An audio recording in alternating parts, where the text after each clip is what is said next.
Universal Franchise and India's Electoral System. Chapter number 5 from the new textbook of Class 8 Social Science. So we are going to cover this topic today and let us quickly go through the chapter.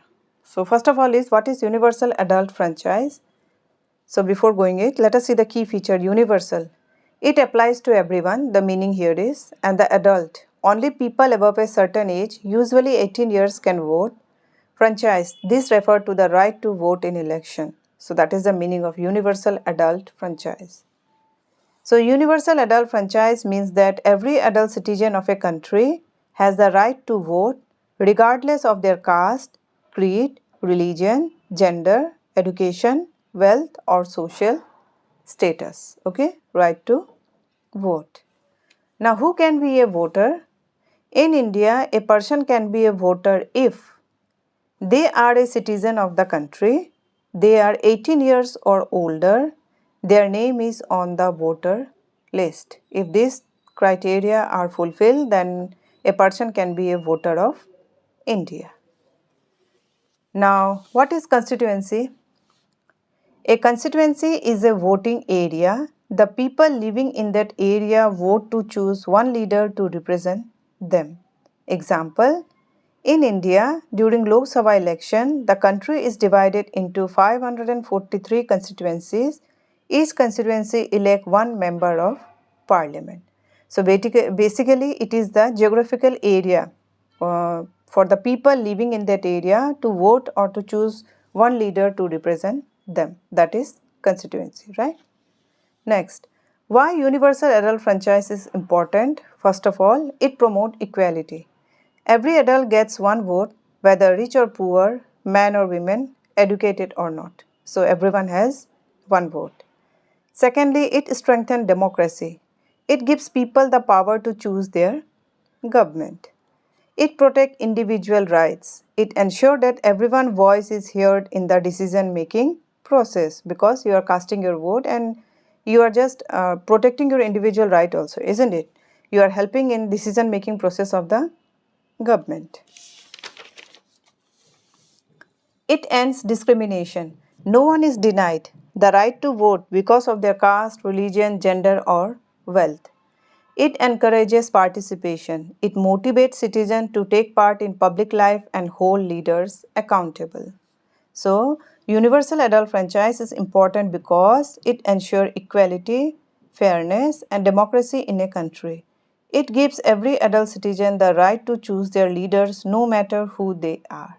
That's why universal adult franchise is important because it promotes equality, it strengthens democracy, it protects individual rights, it ends discrimination, and it encourages participation.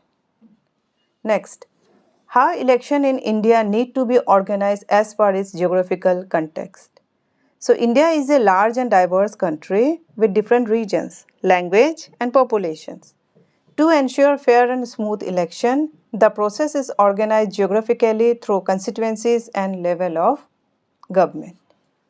So how it has been done, let us see. First, division into constituency. The entire country is divided into voting areas called constituencies. Each constituency elects one representative. For example, for Lok Sabha, India has 543 constituencies. For state assembly, each state is divided into its own set of constituency. Next, different level of election. At national level, election for the Lok Sabha, that is member of parliament. At state level, election for the Vidhan Sabha, that is for the state legislative assembly. And at local level, election for panchayat and municipalities. Okay, so there are different level of elections. Third, role of the election commission. So the Election Commission of India ensure that elections are free and fair, organized properly across all regions, held on time even in remote or difficult areas like the mountain or the forest. Okay, so this is the responsibility of the election commissioner. Okay, so to look after this and to ensure that elections are free and fair. Next, spatial arrangement as per geographical area. In hilly, tribal or remote areas, extra arrangements like mobile voting teams or extra days for polling may be used. In densely populated cities, Polling stations are carefully placed to manage large number of voters. So even though India is a diverse in geographical area also, but election commissioner just organize all these things by dividing it into constituency, by dividing the different level of election, then the role of election commission, and by spatial arrangement as per the geographical area. Now let us see about the election commission. So the election commission is an independent constitutionally authority responsible for administering free and fair election in a democratic country. It ensures that elections are conducted in an orderly, unbiased and transparent manner. The ECI, that is the Election Commission of India, is a permanent constitutional body established under Article 324 of the Indian Constitution. It was set up in 1950 to supervise and manage election in India. Okay, so this is a independent constitutional authority, a body or a system that looked after for the administration of the free and fair election in India. And under Article 324, the Indian Constitution, it was set up in 1950 to supervise and manage election in India. Now let us see what is the role and function of Election Commission of India. First of all, conducting election.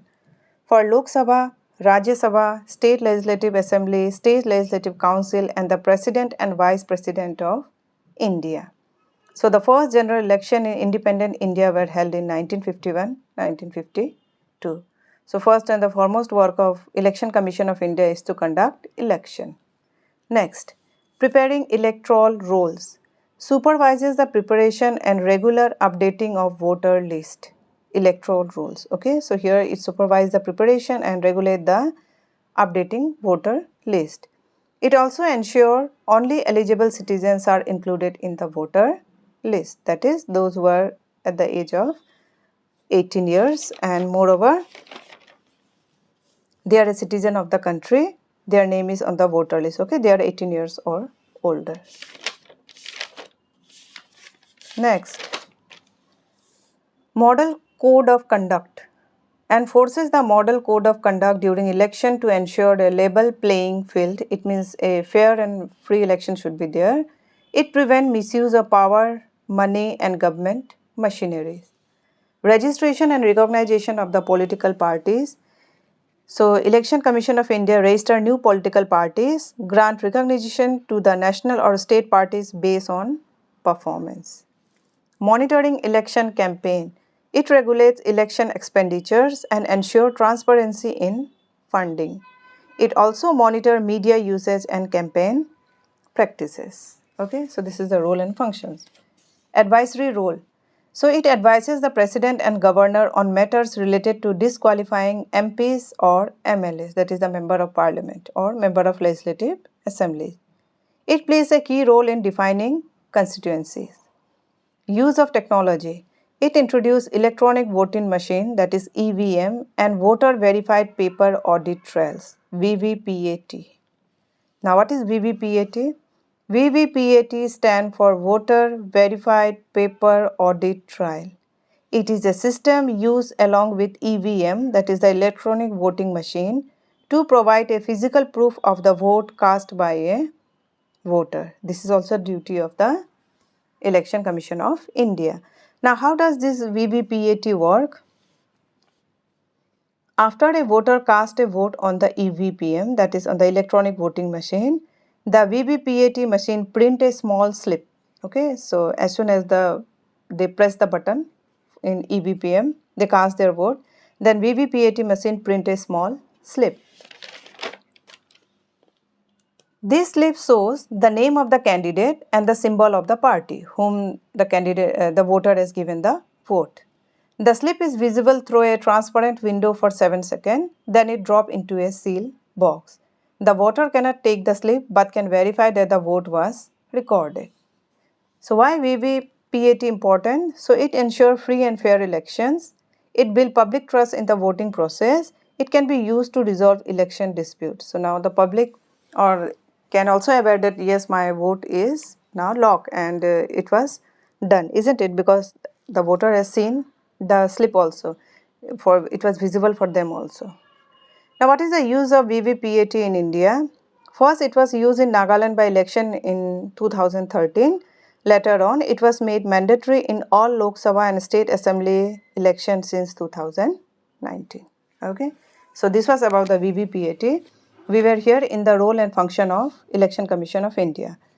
So, ensuring law and order, that is, work with police and central forces to maintain peace during elections, can order repolling or cancel election if malpractices is found, and voter awareness.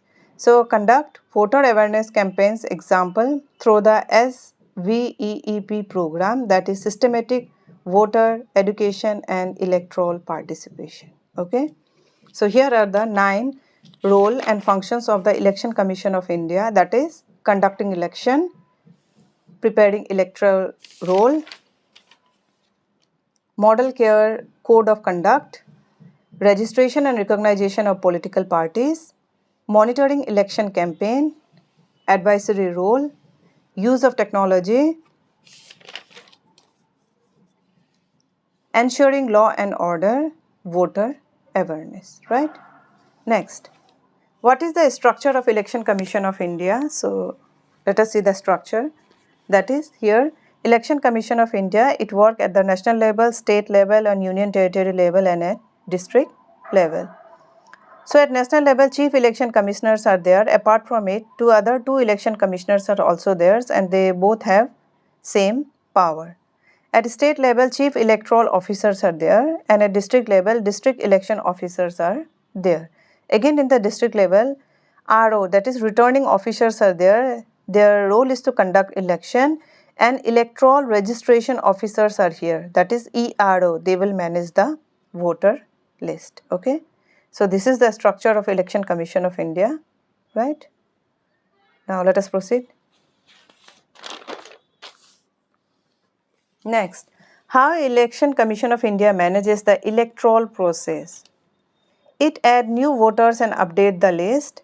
It define fair boundaries for voting areas like the delimiting constituencies. It ensure fair campaigning by political party, issues model code of conduct. It monitors nominations and campaign, checks candidates and limit expenses.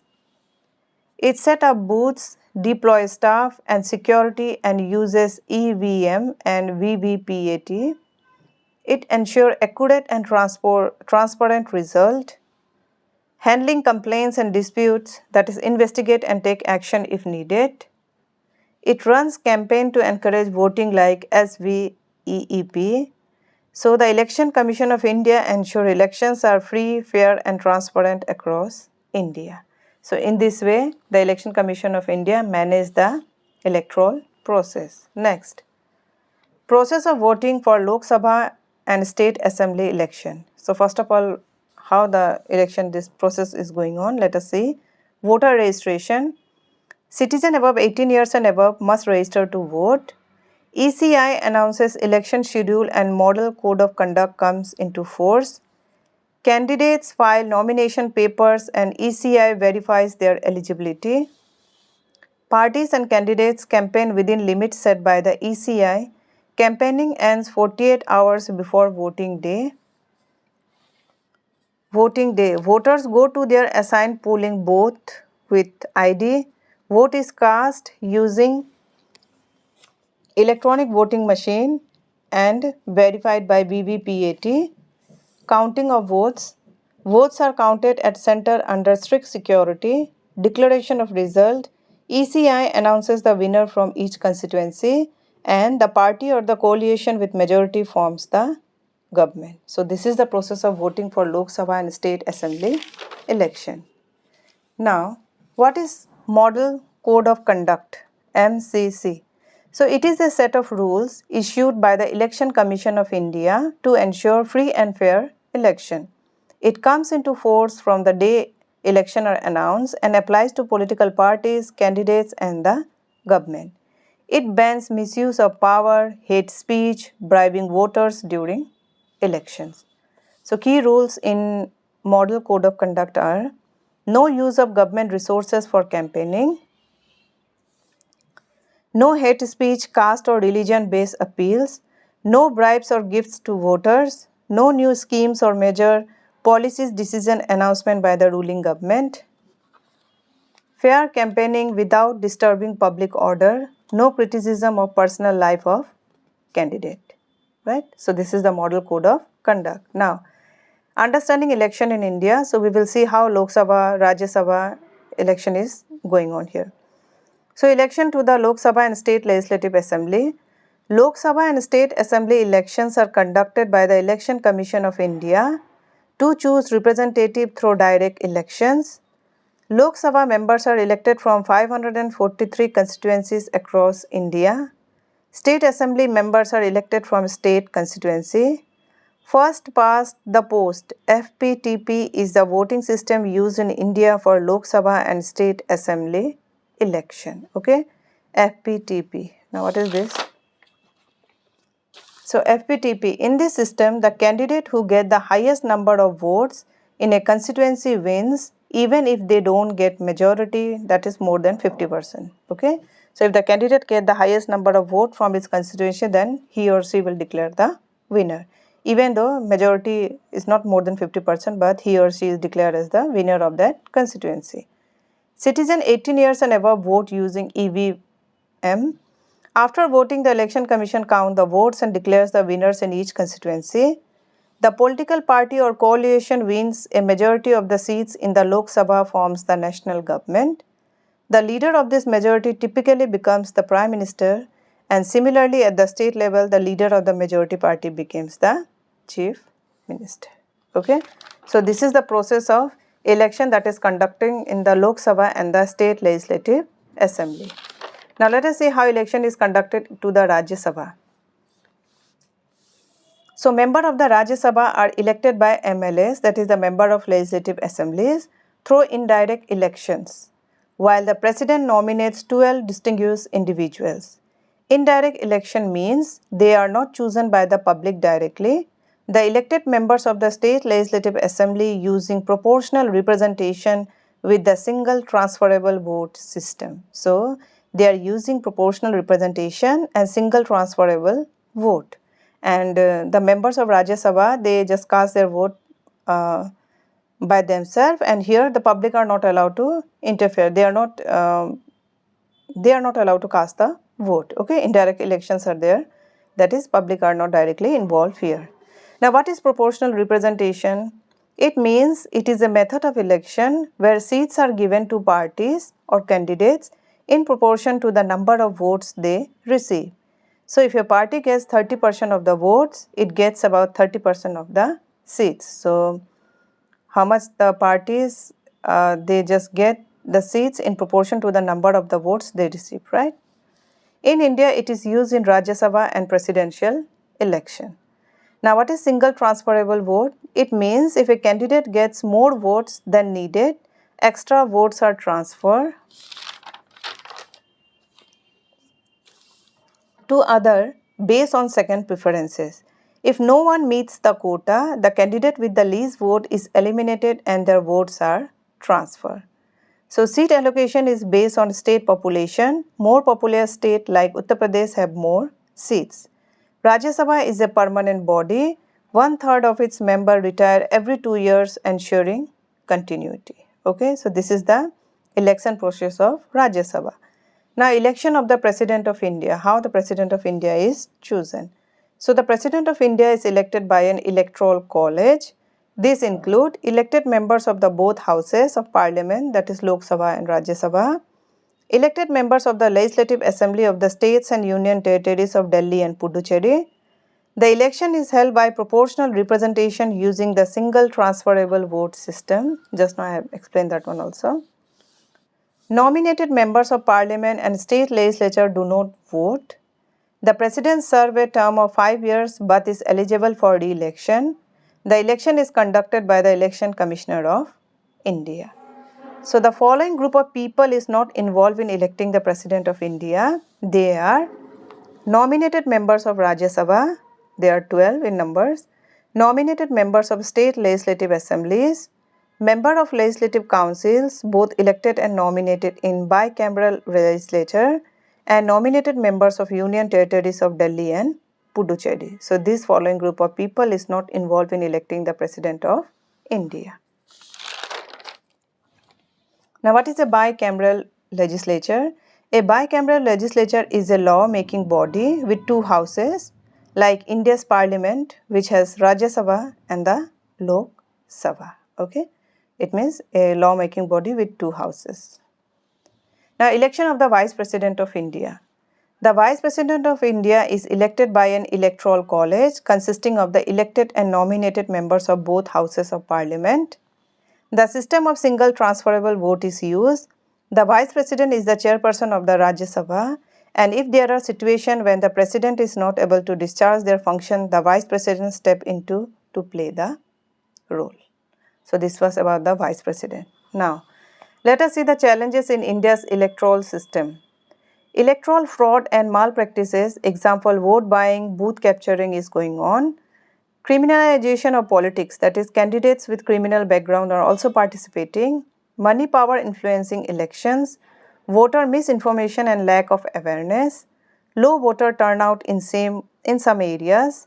Ensuring free and fair election in large diverse population. So these are the challenges in India's electoral system faced by Election Commission of India. Now, what are the road ahead that have to be covered by the ECI? Strengthen Election Commission power and autonomy. Use of technology for transparent and efficient voting, example EVM and VVPAT. Promote voter education and awareness.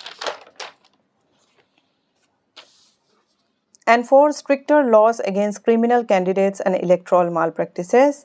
Increase women and youth participation and encourage clean and issue-based politics. Okay, so these are some road ahead that the Election Commission of India should still have to go. Now let us go through some facts of Election Commission of India. So T.N. Seshan became the Chief Election Commissioner in 1990. He is known as the man who cleaned up Indian elections. He is known for revolutionizing Indian election by cracking down on corruption, muscle power and electoral malpractices. His famous quote, "I eat politician for breakfast," shows his fearless attitude toward corrupt politician. Okay, so he was very much famous and he became the Chief Election Commissioner in 1990. So the Prime Minister of India is Narendra Modi. He has held the position since 26 May 2014 and is now serving his third consecutive term following the 2024 general election. Draupadi Murmu is the President of India. She became 15th President on 25th July 2022 and continues to serve in the role today. The Vice President of India position is vacant. The previous Vice President, Jagdeep Dhankar, resigned on 21st July 2025 citing health reason, and his resignation has been accepted by President of India. And most probably, the Vice President election is going to be held on 9 September 2025. The Chief Election Commissioner of India is Gyanesh Kumar right now, who assumed office on 19 Feb 2025. His tenure is expected to last until 26 Jan 2029. So right now the Election Commissioner of India is Gyanesh Kumar. So this was the chapter about the electoral process and about the universal adult franchise. So I have tried to cover each and every topic. I hope this chapter is going to help you, or while going through your chapter, do watch this video also, Universal Franchise and India's Electoral System. So thank you for watching until the end, and this much for this video.